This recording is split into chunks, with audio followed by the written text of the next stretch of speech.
नमस्कार साथियों, जैसा कि आप सब लोगों को पता है, हम लोगों ने प्राचीन भारतीय इतिहास की एक सीरीज़ शुरू की है, जिसका पहला भाग हम लोगों ने अभी 2 दिन पहले शुरू किया था। आज हम उसी क्रम में दूसरी सीरीज़ शुरू कर रहे हैं और ये प्राचीन भारत का इतिहास की जो सीरीज़ है, ये यूपी पीसीएस के विभिन्न एग्ज़ाम्स, जैसे कि यूपी पीसीएस प्री का एग्ज़ाम होता है, समीक्षा अधिकारी, यूपी ट्रिपल एससी के एग्ज़ाम हैं, लेखपाल के एग्ज़ाम हैं, या और भी जो अदर वनडे एग्ज़ाम हैं, सभी के लिए समान रूप से उपयोगी रहेगी। तो पहली सीरीज़ में हम लोग वेद, जो चारों वेद होते हैं, उनके बारे में पढ़ चुके थे। अब हम उसके आगे से शुरू करते हैं। तो वेदों को समझने के लिए ब्राह्मण लिखे गए, क्योंकि जो वेद थे, हमने देखा था पीछे कि वेदों को सम्मिलित रूप से संहिता कहा जाता है। जब हमने जाना था कि वेदों को क्या कहा जाता है, संहिता कहा जाता है, और संहिता के बाद ब्राह्मणों, आरण्यक और उपनिषद का स्थान आता है। ब्राह्मण, आरण्यक और उपनिषद से उत्तर वैदिक कालीन समाज के विषय में जानकारी मिलती है कि उत्तर वैदिक कालीन समाज कैसा था, वहाँ की परंपराएं कैसी थीं, वहाँ की प्रथाएं कैसी थीं। इन सब चीज़ों को समझने के लिए ब्राह्मण, आरण्यक और उपनिषद को पढ़ना पड़ता है। ब्राह्मण ग्रंथ जो हैं, ये वैदिक संहिताओं की व्याख्या करने के लिए लिखे गए हैं। जितने भी वेद लिखे गए हैं, वेदों को आसान भाषा में समझने के लिए, उनकी व्याख्या करने के लिए ब्राह्मण ग्रंथ लिखे गए हैं, और ये ब्राह्मण ग्रंथ गद्य में लिखे गए हैं। जितने भी वेद हैं, उन सबके अपने अलग अलग ब्राह्मण हैं। जैसे कि हम देख सकते हैं कि जो ऋग्वेद है, ऋग्वेद के लिए ऐतरेय व कौशिकी ब्राह्मण हैं, यजुर्वेद के लिए तैत्तिरीय व शतपथ ब्राह्मण हैं, सामवेद के लिए पंचविंश ब्राह्मण हैं, और अथर्ववेद के लिए गोपद ब्राह्मण की रचना की गई है। तो अलग अलग वेदों के लिए अलग अलग ब्राह्मण रचे गए। इन ब्राह्मण ग्रंथों से हमें बहुत सारे समाज की जानकारी मिल रही है। जैसे कि अभी हमने देखा, हमने पहले वाले वीडियो में एक चीज़ देखी थी, यहाँ पर ये कि जो अथर्ववेद है, उनसे हमें परीक्षित की जानकारी मिलती है। जो कुरुओं के राजा थे परीक्षित, इनकी जानकारी मिलती है अथर्ववेद से। ठीक है, तो और अथर्ववेद जो है सबसे बाद का वेद है। इसके बाद में क्या लिखे गए हैं? ब्राह्मण। तो ब्राह्मण से हमें जानकारी मिलती है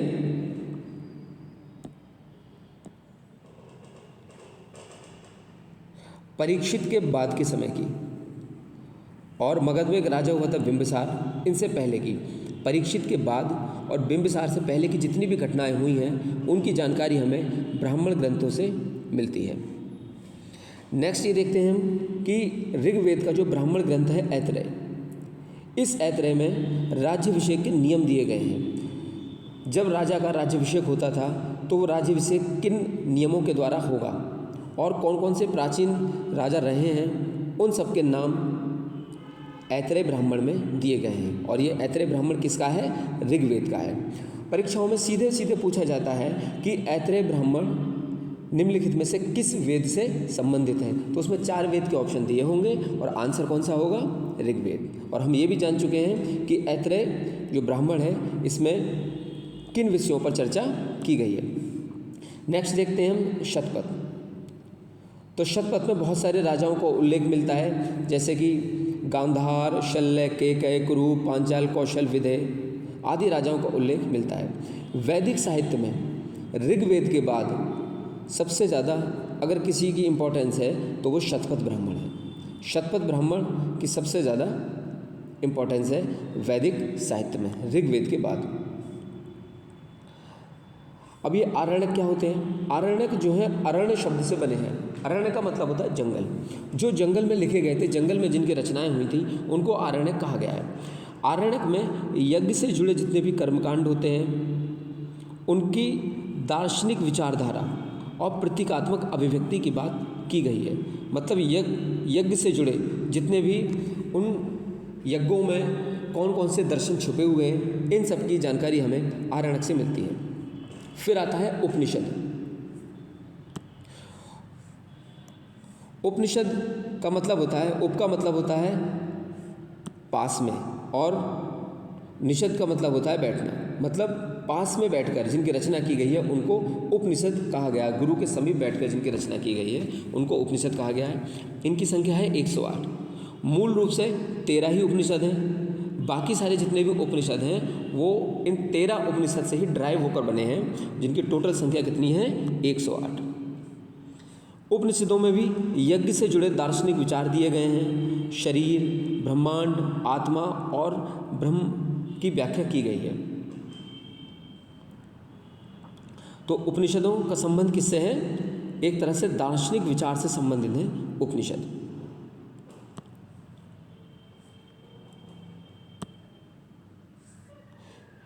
अब नेक्स्ट हम देखते हैं, नेक्स्ट अपना हमारा फैक्ट ये है कि स्त्री की सबसे ज़्यादा गिरी हुई स्थिति हमें कहाँ से पता लगती है?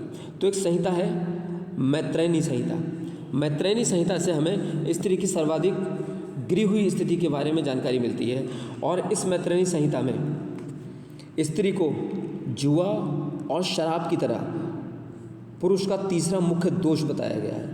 ये कहा गया है कि जिस तरह से शराब पीना, जुआ खेलना पुरुष का एक अवगुण होता है, उसी तरह से स्त्री भी पुरुष के लिए क्या है? एक अवगुण है। इस तरह की स्थिति मैत्रेयनी संहिता में कही गई है। लेकिन शतपथ ब्राह्मण में अगर हम देखें तो स्त्री को पुरुष की अर्धांगिनी कहा गया है। मतलब यहाँ पर स्त्री की जो स्थिति है उसको बेहतर बताया गया है। ये सारी चीज़ें शतपथ ब्राह्मण में हैं। जावाल उपनिषद, जो जावाल उपनिषद है इसमें चारों आश्रम का उल्लेख किया गया है। जो मनुष्य का जीवन है, मनुष्य के जीवन को 4 भागों में डिवाइड किया गया है। जैसे कि सबसे पहले आता है ब्रह्मचर्य आता है, फिर गृहस्थ आता है, फिर आता है संन्यास और वानप्रस्थ। तो इस तरह से 4 आश्रम में डिवाइड किया गया है जावाल उपनिषद में मनुष्य के संपूर्ण जीवन को। स्मृति ग्रंथियों में सर्वाधिक प्राचीन और प्रमाणिक जो स्मृति है वो मनु स्मृति मानी जाती है। और मनु स्मृति शुंग काल का एक मानक ग्रंथ है। पुष्यमित्र शुंग के समय जो ब्राह्मण वंश आया था उसी के समय का ये ग्रंथ माना जाता है मनु स्मृति। उसके बाद एक स्मृति है नारद स्मृति। तो नारद स्मृति जो है गुप्त युग के विषय में जानकारी देती है। तो ये सारी चीज़ें हमने पढ़ी अभी। इसमें ब्राह्मण, आरण्यक और उपनिषद के बारे में हमें अभी जानकारी मिली कि ये क्यों रचे गए, इनका उद्देश्य क्या था और कौन सा ब्राह्मण किस वेद से संबंधित है। अब हम देखेंगे वेदांग। वेदांग क्या होते हैं? वेदों को भली भांति समझने के लिए, उनका उच्चारण ठीक से समझने के लिए वेदांगों की रचना की गई है। 6 वेदांग हैं, जिसमें पहला है शिक्षा। शिक्षा में जो है शुद्ध उच्चारण शास्त्र, किस शब्द का उच्चारण ठीक तरीके से कैसे किया जाएगा, इसकी जानकारी शिक्षा से मिलती है। दूसरा है कल्प। कल्प से हमें कर्मकांडीय विधि की जानकारी मिलती है। तीसरा है निरुक्त, शब्दों की उत्पत्ति कैसे हुई है, शब्द किन किन शब्दों से बने हैं, ड्राइव्ड कैसे हुए हैं शब्द, इन सब की जानकारी हमें निरुक्त से मिलती है। नेक्स्ट है व्याकरण, फिर है छंद और ज्योतिष। तो ये 6 वेदांग हैं, शिक्षा, कल्प, निरुक्त, व्याकरण, छंद और ज्योतिष। इसके अलावा कुछ सूत्र भी थे, जैसे कि जो वैदिक साहित्य है उसको सुरक्षित बनाए रखने के लिए, उसको अक्षुण्ण बनाए रखने के लिए सूत्र साहित्य की रचना की गई।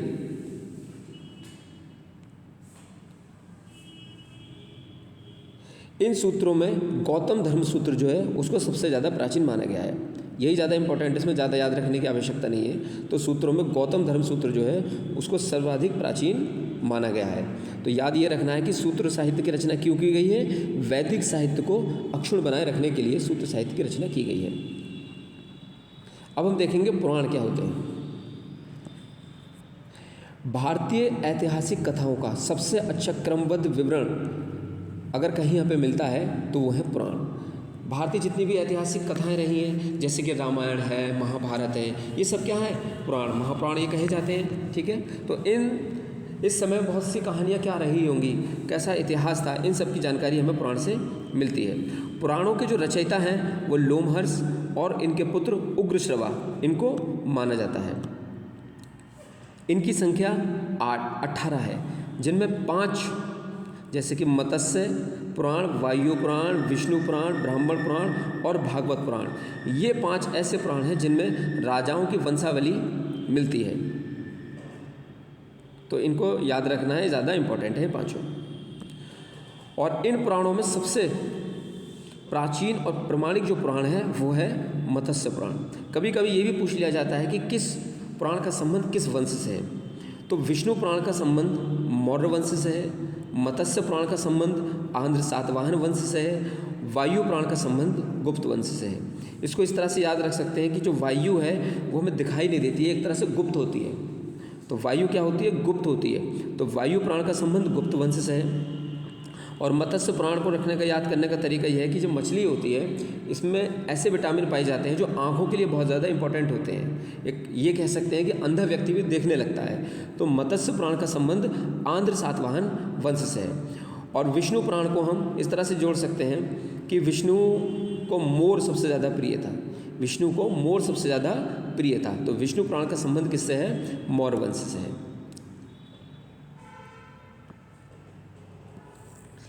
अब जो ये पुराण हैं ये बहुत ही ज़्यादा सरल संस्कृत में लिखे गए हैं। स्त्रियां और शूद्र जिन्हें वेद पढ़ने की अनुमति नहीं थी वे भी पुराणों को सुन सकते हैं। और पुराणों का पाठ पुजारी किया करते थे मंदिरों में, ठीक है, क्योंकि बहुत जो वेद वगैरह थे ये क्लिष्ट भाषा में लिखे गए हैं और इसीलिए उनकी व्याख्या करने के लिए बाद में बहुत सारे ब्राह्मण लिखे गए, वेदांग लिखे गए, जो अभी हमने देखा। उनको जो है स्त्रियां और शूद्र नहीं पढ़ सकते थे, सुन भी नहीं सकते थे, जबकि पुराणों को स्त्रियां और शूद्र सुन सकते हैं। इस तरह की व्यवस्था की गई थी। अग्नि पुराण एक ऐसा पुराण है जिससे हमें उस समय के समाज की जानकारी मिलती है, उस समय की संस्कृति कैसी रही है। तो इस दृष्टिकोण से अगर हम देखें तो अग्नि पुराण एक इम्पॉर्टेंट पुराण है। इसमें राजतंत्र की जानकारी दी गई है, उसके साथ साथ कृषि संबंधी विवरण भी अग्नि पुराण में दिया गया है। तो अग्नि पुराण बहुत इंपॉर्टेंट पुराण है। एग्जाम के पॉइंट ऑफ व्यू से इसको याद रखना है कि समाज की जानकारी मिलती है, उस समय की संस्कृति की जानकारी मिलती है, राजतंत्र की जानकारी मिलती है और कृषि संबंधी विवरण भी अग्नि पुराण में दिया गया है। अब हम आगे देखते हैं कि बौद्ध, जैन और अन्य साहित्य कौन कौन से थे। तो बौद्ध धर्म से संबंधित जो साहित्य है उसको कहा जाता है जातक। इस जातक में बुद्ध के पूर्व जन्म की कहानी दी गई है। एक अन्य साहित्य है जिसका नाम है कथावस्तु। इसका संबंध हीनयान से है, क्योंकि बौद्ध धर्म जो है आगे 2 भागों में डिवाइड हो गया था, हीनयान और महायान, जिसमें हीनयान का संबंध है किससे? कथावस्तु। या ये कह सकते हैं कि हीनयान का जो प्रमुख ग्रंथ है वो कथावस्तु है। इसमें महात्मा बुद्ध का जीवन चरित्र दिया गया है और उनके साथ साथ बहुत सारे जो कथानक हैं जो बौद्ध धर्म से संबंधित हैं उसका वर्णन भी कथावस्तु में किया गया है। फिर हम देखते हैं जैन साहित्य। जैन साहित्य को कहा जाता है आगम। इससे हमें जैनों के विषय में या जैन धर्म के विषय में जानकारी मिलती है। जैन धर्म का जो प्रारंभिक इतिहास है वो हमें कल्पसूत्र नाम के साहित्य से मिलता है। एक जैन ग्रंथ और है जिसका नाम है भगवती सूत्र। इस भगवती सूत्र में महावीर के जीवन कृत्यों की जानकारी मिलती है और महावीर के समय और भी जो अन्य समकालिक विद्वान रहे होंगे इनके जानकारी मिलती है और महावीर का उनसे क्या क्या संबंध रहा है इसकी जानकारी हमें भगवती सूत्र से मिलती है। तो भगवती सूत्र एक जैन ग्रंथ है, जबकि कथावस्तु क्या है? एक बौद्ध ग्रंथ है। अब नेक्स्ट देखते हैं अर्थशास्त्र। अर्थशास्त्र एक राजनीतिक ग्रंथ है जिसकी रचना जो है चाणक्य ने की थी। चाणक्य के अन्य नाम है कौटिल्य और विष्णुगुप्त। ये अर्थशास्त्र 15 अधिकरणों में विभाजित है जिसमें 180 प्रकरण हैं। 15 अधिकरण कह सकते हैं एक तरह से कि 15 लेसन में डिवाइडेड है। इस अर्थशास्त्र से हमें मौर्य काल के इतिहास की जानकारी मिलती है। अर्थशास्त्र का अनुवाद किया है श्याम शास्त्री ने। क्वेश्चन आ सकता है एग्जाम्स में कि अर्थशास्त्र के अनुवादक कौन है? श्याम शास्त्री हैं। और अर्थशास्त्र से हमें किस वंश की जानकारी मिलती है? मौर्य काल के संबंध में हमें जानकारी मिलती है।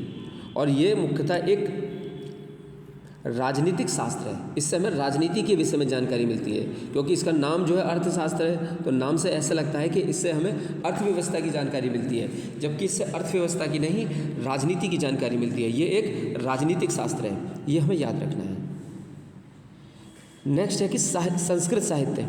संस्कृत साहित्य में ऐतिहासिक घटनाओं को क्रमबद्ध लिखने का सबसे पहला प्रयास कल्हड़ के द्वारा किया गया था। कल्हड़ ने सबसे पहले जिस संस्कृत साहित्य की रचना की थी उसका नाम है राज तरंगिणी। तरंगिणी का मतलब होता है नदियाँ, राज से मतलब है राजा, अर्थात राजाओं की नदी। इस ग्रंथ में 8 सर्ग हैं। सर्ग मतलब पैराग्राफ। इसको 8 पैराग्राफ में डिवाइड किया गया है और उन सर्गों को क्या कहा गया है? तरंग। उन सर्गों को तरंग कहा गया है। इसमें प्रारंभ से लेकर 12वीं सदी तक जो कश्मीर के शासक हैं उनका वर्णन किया गया है राज तरंगिणी में। नेक्स्ट है अरवों ने जब सिंध पर विजय किया, भारत में सिंध पर जब अरवों ने विजय की थी, तो इसकी जानकारी मिलती है हमें चचनामा से, जिसको लिखा है अली अहमद ने। तो अली अहमद के द्वारा रचित चचनामा से हमें ये जानकारी मिलती है कि अरबों ने सिंध पर आक्रमण कब किया था और सिंध को विजय कब किया था। नेक्स्ट है अष्टाध्यायी।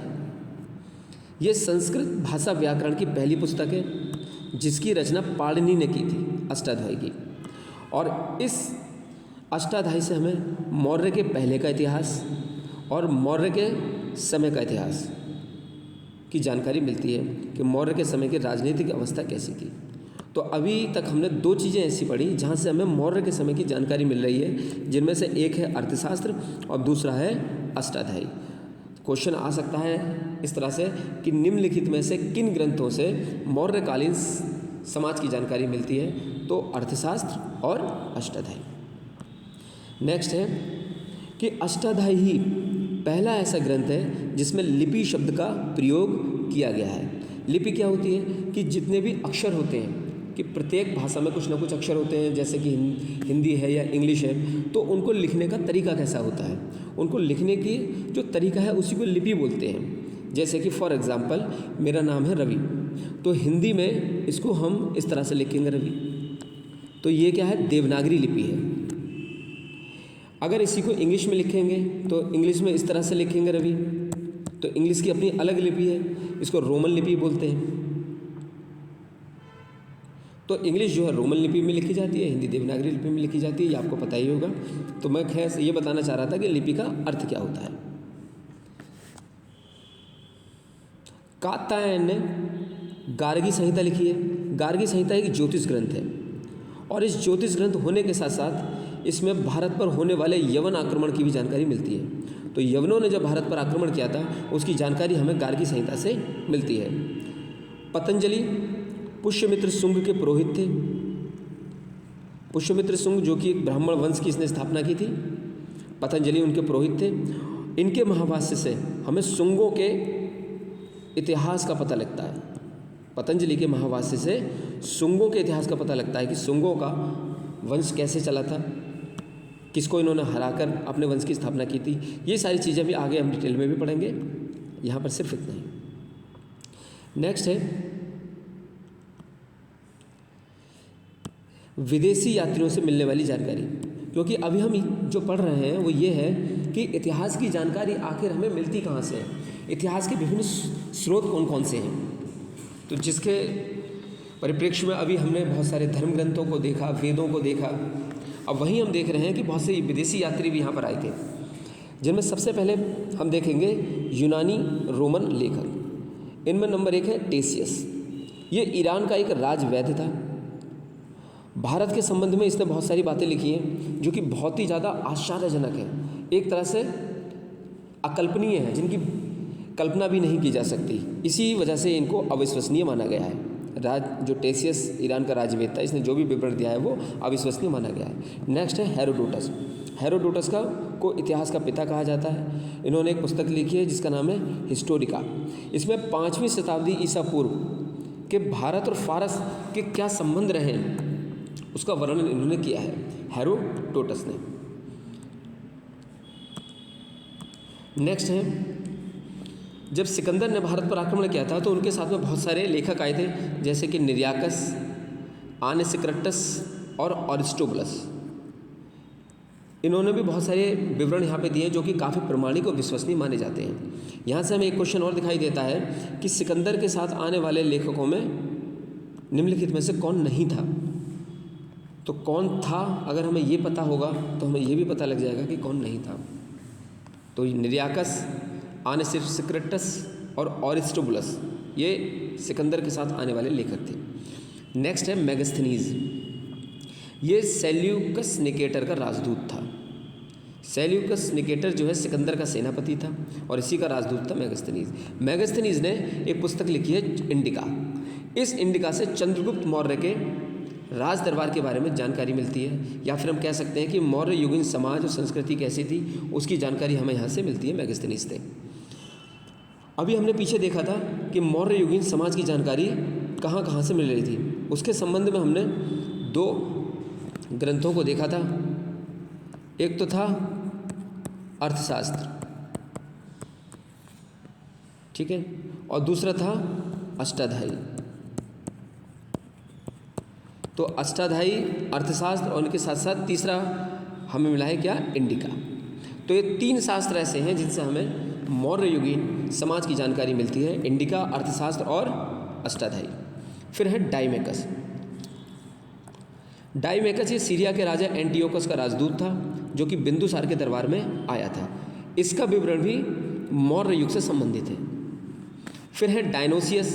ये मिस्र के राजा थे फिलाडेल्फस, इनका राजदूत था। यह अशोक के दरबार में आया था। तो डायनोसियस अशोक के दरबार में था और डाइमेकस बिंदुसार के दरबार में आया था। फिर है टॉलमी। इन्होंने दूसरी शताब्दी में भारत का भूगोल नामक पुस्तक लिखी है। नेक्स्ट है प्लिनी। इन्होंने पहली शताब्दी में नेचुरल हिस्ट्री नाम की पुस्तक लिखी है और इस पुस्तक से भारतीय पशुओं के बारे में, पेड़ पौधों के बारे में, खनिज पदार्थों के बारे में हमें जानकारी मिलती है। नेक्स्ट है पेरिप्लस ऑफ द एरिथ्रियन सी। इस पुस्तक के लेखक कौन है ये अभी तक नहीं पता चल पाया है। इन्होंने 80 ईस्वी में हिंद महासागर की यात्रा की थी और उस समय की जानकारी यहाँ से हमें मिलती है कि भारत के बंदरगाह कैसे कैसे थे, भारत से कौन सी ऐसी वस्तुएं हैं जिनका व्यापार किया जाता था, जिनका आयात निर्यात किया जाता था। तो इन सब की जानकारी हमें पेरिप्लस ऑफ द एरिथ्रियन सी से मिलती है, या फिर हम कह सकते हैं कि 80 ईस्वी के आसपास की जानकारी हमें इस पुस्तक से मिलती है। नेक्स्ट है चीनी लेखक। तो चीनी लेखक कौन कौन से थे? सबसे पहले हैं फाहियान। ये चंद्रगुप्त द्वितीय के दरबार में आए थे और इन्होंने मध्य प्रदेश का समाज कैसा था, वहाँ की संस्कृति कैसी थी, उसके बारे में जानकारी दी है। नेक्स्ट है संयुगन। ये 518 ईस्वी में भारत आए थे। 3 सालों की यात्रा के द्वारा इन्होंने बौद्ध धर्म की बहुत सारी प्राप्तियाँ यहाँ से एकत्र की संयुगन ने। फिर है हेनसांग। हेनसांग हर्षवर्धन के समय भारत में आए थे। इन्होंने जो है 629 ईस्वी में चीन से भारत के लिए प्रस्थान किया और लगभग 1 साल की यात्रा की। और 1 साल की यात्रा करने के बाद ये सबसे पहले भारत के राज्य कपिशा में पहुँचे। तो हेनसांग सबसे पहले कहाँ पहुँचे? कपिशा में पहुँचे। 15 साल तक यहाँ पे रहे। ये नालंदा विश्वविद्यालय में इन्होंने स्टडी की, बहुत सारे बौद्ध ग्रंथों को एकत्र किया। उसके बाद ये चले गए। फिर इन्होंने यहाँ पे जहाँ जहाँ भ्रमण किया था उन सारे भ्रमणों से संबंधित सूचनाओं को एक जगह एकत्रित करके अपना एक वृत्तांत लिखा जिसका नाम है सीयूकी। और इस सीयूकी में 138 देशों का विवरण मिलता है। ये इंपॉर्टेंट है। और इससे हमें हर्ष के समय का समाज कैसा था, उसके समय के धर्म कैसे थे, राजनीति कैसी थी, इनके बारे में जानकारी मिलती है। और इनके अनुसार ये भी कहा गया है कि सिंध में जो राजा था वो शूद्र राजा था। कोई एक राजा था जिसके वर्ण के बारे में उन्होंने बताया है कि उसका वर्ण शूद्र था। हेनसांग ने बुद्ध की प्रतिमा के साथ साथ सूर्य और शिव की प्रतिमाओं का भी पूजन किया है। ये सारी जानकारी हमें सीयूकी नामक वृत्तांत से मिलती है जो कि लिखा है हेनसांग ने। जिस समय हेनसांग ने नालंदा विश्वविद्यालय में अध्ययन किया था उस समय नालंदा विश्वविद्यालय के कुलपति आचार्य शीलभद्र थे और ये विश्वविद्यालय बौद्ध दर्शन के लिए प्रसिद्ध था। नेक्स्ट है इत्सिंग। ये 7वीं शताब्दी के अंत में भारत आए थे। ये नालंदा विश्वविद्यालय, विक्रमशिला विश्वविद्यालय तथा अपने समय के भारत का वर्णन इन्होंने इत्सिंग ने किया है। तो अगर हम इनके आने का क्रम देखें तो हम इस तरह से देख सकते हैं FSHE, ये क्रम है इनका, ट्रिक से याद कर सकते हैं। F से फाइयन, S से संयुगन, H से ह्वेनसांग और E से इत्सिंग, FSHE। नेक्स्ट है अरबी लेखक के बारे में देखते हैं। तो एक लेखक थे अल-बरूनी, ये महमूद गजनवी के साथ भारत आए थे। अल-बरूनी जो है ख्वारिज़्म या जिसे हम आज तुर्कमेनिस्तान कहते हैं वहाँ के रहने वाले थे। इन्होंने एक पुस्तक लिखी है अरबी भाषा में जिसका नाम है किताबुल हिंद या फिर तहकीक हिंद, किताबुल हिंद या फिर तहकीक हिंद। इसका अर्थ है भारत की खोज। इसमें इन्होंने भारत के धर्म, दर्शन, त्यौहार, खगोल विज्ञान, इन सब की जानकारी दी है। इसमें राजपूत कालीन समाज, धर्म, रीति रिवाज, इन सब की जानकारी मिलती है। अल-बरूनी के द्वारा यह पुस्तक लिखी गई है। नेक्स्ट है इब्न बतूता। इब्न बतूता ने अरबी भाषा में अपना यात्रा वृत्तांत लिखा है जिसका नाम है रेला। ये मोरक्को के यात्री थे। 14वीं शताब्दी में भारतीय उपमहाद्वीप के सामाजिक और सांस्कृतिक जीवन यहाँ का कैसा कैसा रहा है, इन्होंने इसके बारे में लिखा है। और इनके विद्वता से प्रभावित होकर मोहम्मद बिन तुगलक ने इनको दिल्ली का न्यायाधीश नियुक्त किया था। किसको? इब्न बतूता को नियुक्त किया था। अन्य लेखक हैं तारानाथ, ये एक तिब्बत के लेखक थे। इन्होंने कंगियूर या फिर तंगियूर नामक ग्रंथ की रचना की है। भारतीय इतिहास के बारे में यहाँ से हमें जानकारी मिलती है कंगियूर या तंगियूर से, जो कि लिखा है तारानाथ ने। फिर है मार्को पोलो, ये वेनिस के यात्री थे। इन्होंने 13वीं शताब्दी के अंत में पांड्य देश की यात्रा की थी। दक्षिण में जो पांड्य देश था वहाँ की इन्होंने यात्रा की थी। इनका विवरण पांड्य इतिहास के अध्ययन के लिए उपयोगी है। नेक्स्ट है पुरातत्व संबंधी साक्ष्य। अभी तक हमने सारे लेखक देख लिए। अब इतिहास के स्रोत के क्रम में जो पुरातत्व संबंधी साक्ष्य हैं उनसे हमें कौन कौन सी जानकारी मिलती है वो भी देख लेते हैं। तो सबसे पहले हम देखते हैं, ये एक फैक्ट इंपॉर्टेंट है कि भारतीय पुरातत्व शास्त्र का पितामह किसे कहा जाता है, फादर ऑफ इंडियन आर्कियोलॉजी। तो इस सर अलेक्जेंडर कनिंघम को भारतीय पुरातत्व शास्त्र का पितामह कहा जाता है। 1400 ईसा पूर्व में एक बोगज कोई अभिलेख मिला, एशिया माइनर। एशिया माइनर जो है तुर्की का पुराना नाम है, वहाँ से हमें मिला। और यहाँ से मित्र, वरुण, इंद्र और नासत्य जैसे देवताओं के नाम बोगज कोई अभिलेख से हमें मिलते हैं। दूसरा, अगर हम देखें कि मध्य भारत में भागवत धर्म कैसे विकसित हुआ, इसका प्रमाण हमें यवन राजदूत के, एक यवन राजदूत हैं जिनका नाम है होलियोडोरस। इनका एक अभिलेख है गरुड़ स्तंभ लेख, यहाँ से हमें जानकारी मिलती है, जो कि बेसनगर में है। सबसे पहले भारतवर्ष की जानकारी हमें हाथी गुम्फा अभिलेख से मिलती है। दुर्भिक्ष यानी कि अकाल की जानकारी सबसे पहले हमें सोहगोरा अभिलेख से मिलती है। और इस अभिलेख में ये बताया गया है कि संकट काल में खाद्यान्न सुरक्षित रखा जाए। सबसे पहले भारत पर होने वाले हूण आक्रमण की जानकारी हमें भीतरी स्तंभ लेख से मिलती है। सती प्रथा का पहला हमें लिखित साक्ष्य ऐरण अभिलेख से मिलता है और उस समय शासक थे भानुगुप्त। सातवाहन राजाओं का पूरा इतिहास उनके अभिलेखों के आधार पर ही मिलता है हमें। रेशम बुनकर की जानकारी हमें सबसे पहले मंदसौर अभिलेख से मिलती है। और कश्मीर का जो नवपाषाणिक पुरास्थल है बुर्जहोम, यहाँ से हमें गड्ढे में बने हुए घर यानी कि गर्तावास की जानकारी मिलती है, जिनमें उतरने के लिए बहुत सारी सीढ़ियाँ हुआ करती थीं। यहाँ मनुष्य के साथ पालतू कुत्ते को दफनाने की प्रथा प्रचलित थी, इसकी भी जानकारी हमें मिलती है। प्राचीनतम जो सिक्के थे इनको आहत सिक्का कहा जाता था और इन्हीं को साहित्य में कासारपण भी कहा गया है। और एक इम्पॉर्टेंट चीज़ ये है कि सबसे पहले सिक्कों पर लेख लिखने का कार्य यवन शासकों ने किया था। कुछ इम्पॉर्टेंट अभिलेख हैं, पूछा जाता है कि ये अभिलेख किस शासक से संबंधित हैं। तो हाथी गुम्फा अभिलेख ये पहला तिथि रहित अभिलेख है, इसमें किसी भी प्रकार की डेट नहीं दी हुई है। ये कलिंग के राजा थे खारवेल, उनसे संबंधित है। जूनागढ़ अभिलेख रुद्रदामन से संबंधित है।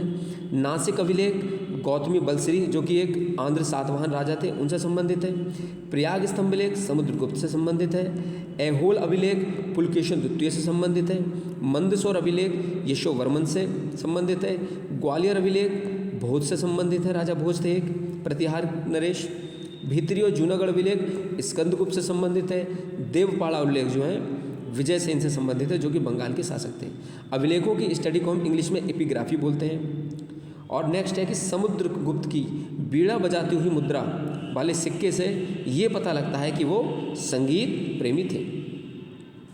कुछ चीज़ें हम ये देख सकते हैं कि इम्पोर्टेंट, मतलब इसको याद करने के लिए, कि जो नासिक अभिलेख थे, कहते हैं ना कि उसने नाक में दम कर रखा है, तो नाक में दम कौन करेगा? जिसके पास बल होगा। नासिक बलश्री, इस तरह से याद रख सकते हैं इसको। प्रयागराज के आसपास पूरा समुद्र फैला हुआ है, प्रयागराज के आसपास पूरा समुद्र फैला हुआ है, तो प्रयागराज स्तंभ लेख समुद्रगुप्त से संबंधित है। मंदसौर को कैसे याद रख सकते हैं कि जो यश होता है व्यक्ति का बहुत मंद मंद फैलता है, मंद मंद फैलता है, बहुत धीरे धीरे फैलता है, तो मंदसौर अभिलेख यशोवर्मन से संबंधित है। ग्वालियर, ग्वाल की एक फली आती है, तो ये ऐसे याद रख सकते हैं कि एक राजा था जिसने ग्वाल की फली का भोज कराया, भोज यानी कि दावत दी, तो ग्वालियर अभिलेख नरेश भोज से संबंधित है। देवपाड़ा यानी कि देवताओं की हमेशा विजय होती है, तो देवपाड़ा अभिलेख विजय सेन से संबंधित है। ठीक है, तो ये हमारा आज प्राचीन भारतीय इतिहास का दूसरा पार्ट था। आज हम इसको यहीं समाप्त करते हैं, नेक्स्ट पार्ट जल्दी लेकर आएंगे। तब तक के लिए good bye, all the best.